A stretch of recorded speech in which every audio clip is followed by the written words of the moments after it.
Ito naman yung mga sisiyo natin mga ka-farmers na mga crosses ng Rhode Island tsaka yung Bardrack. So yan sila, medyo malalaki na mga ka-farmers, marami lang na lalaki. Pero ang magagamit natin dito ay yung mga babae. So meron ding pailan-ilan na white leghorn dyan, yung mga puti. Yan o, Rhode Island yung iba na kulay, pero mostly sa kanila Bardrack.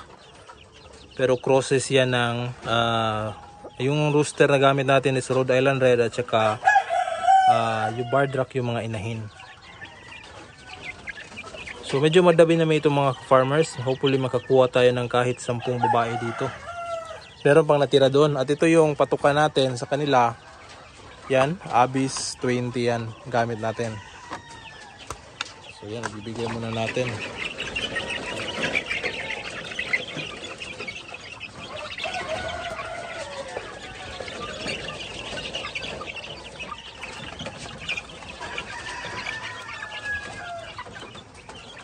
So dry feeding muna yung binibigay natin sa kanila. Saka na tayo mag wet feeding pag medyo malalaki na itong mga sisiyo natin. So far, healthy naman sila.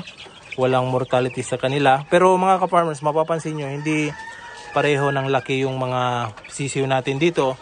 Dahil 3 batches yata itong nasali ko dito or nalagay ko dito. So dahil pakunti-kunti lang by week kasi meron tayong napipisa. Kaya yung 3 batch ay nilagay na natin dito para hindi tayo mag-aksaya ng space. So makakasave tayo sa space at saka konti lang naman yung diferensya. So yan, mapapansin nyo maliit ito kumpara dyan sa iba. So ang agwat nila ay 1 linggo. Yung agwat nitong edad ng mga maliliit at saka malalaki. So 3 batch, bali yung mga maliliit talaga yung last batch dito yan. No? Pero hindi naman inaaway mga ka-farmers, okay lang din naman. Kaya goods pa rin.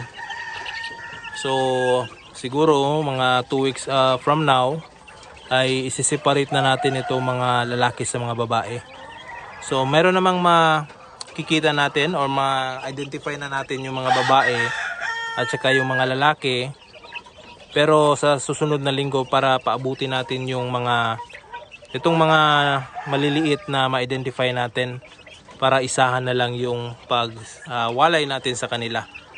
So ang tendency kasi kapag nakahalo yung lalaki at saka mga babae, mas hindi makakakain ng maayos yung mga babae dahil mga lalaki lang yung uubos sa patuka. So yung mga babae masangtabi na lang dahil mabilis kumain itong mga lalaki.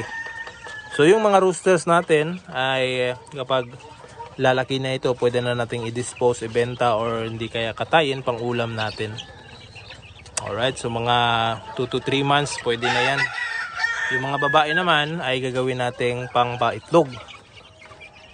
Mag-produce ng mga itlog, pwede nating i-cross sa mga upgraded native natin na mga manok. Alright. So yan, no?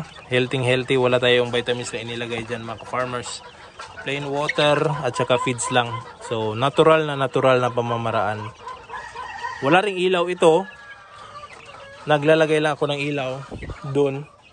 General na yung ilaw na yan sa mga iba nating manok. Ito, nasisinagan lang sila ng ilaw. Kaya goods na rin, hindi na tayo, matipid na rin tayo sa kuryente. Alright?